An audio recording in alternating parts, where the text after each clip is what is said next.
राजधानी दिल्ली में आज AQI 354 पहुंच गया। मतलब यह हुआ कि आज दिल्ली में बहुत ज्यादा प्रदूषण है और आनंद विहार में आज AQI 399 है, जो कल की तुलना में थोड़ा सा कम है।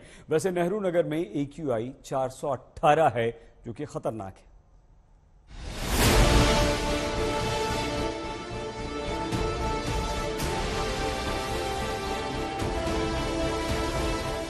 फिर बेचैन हो गई है दिल्ली। अक्टूबर बीता, नवंबर आया और उसके साथ ही राजधानी की आबोहवा में जहर की मात्रा बढ़ने लगी। अब दिल्ली के आसमान में दिन भर धुंध छाई हुई है। लोगों के लिए सुबह शाम टहलना मुश्किल हो रहा है।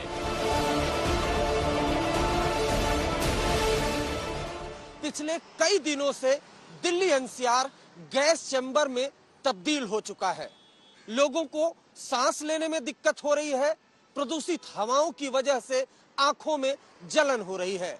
इस वक्त मैं मौजूद हूं दिल्ली कैंट इलाके में। सबसे पहले आपको दिखाता हूं कि अगर आप देख पाए तो कैसे स्मॉग की चादर लिपटी हुई है। विजिबिलिटी काफी कम यहां आपको दिखाई दे रही होगी।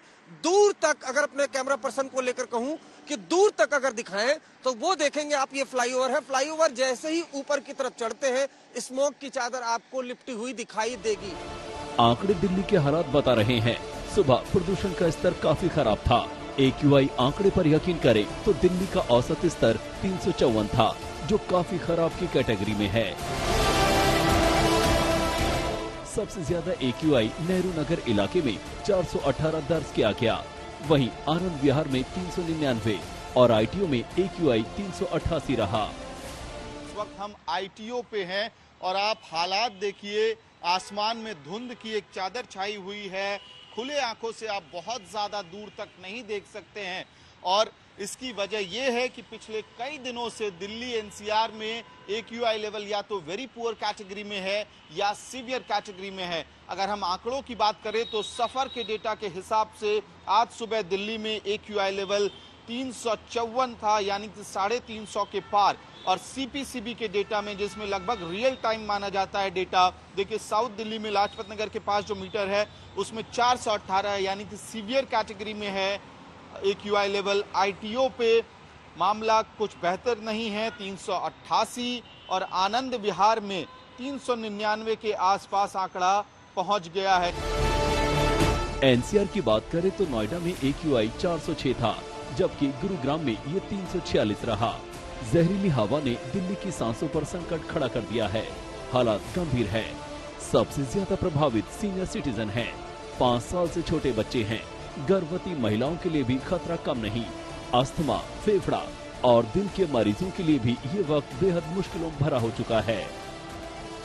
हालात आउट ऑफ कंट्रोल होते देख केजरीवाल सरकार ने कुछ फैसले लिए तो कई नसीहतें भी दी हैं।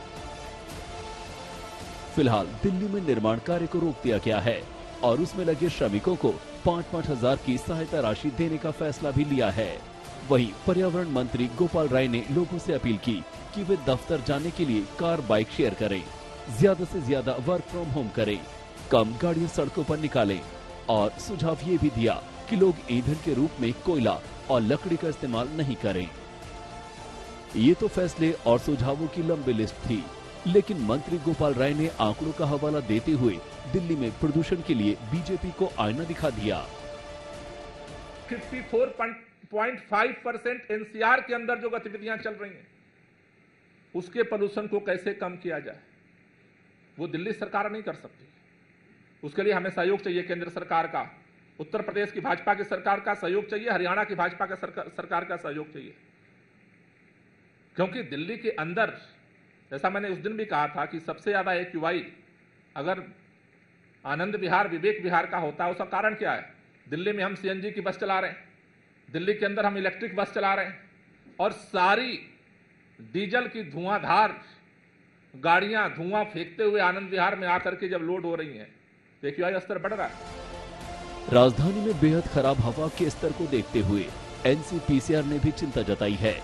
दिल्ली सरकार को नोटिस जारी करते हुए NCPCR ने अब तक स्कूल बंद नहीं किए जाने पर सवाल उठाए हैं।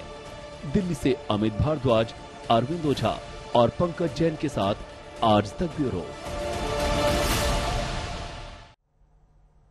इस बुलेटिन में फिलहाल इतना ही। आप प्लीज अपना बहुत ख्याल रखिएगा। देखते रहिए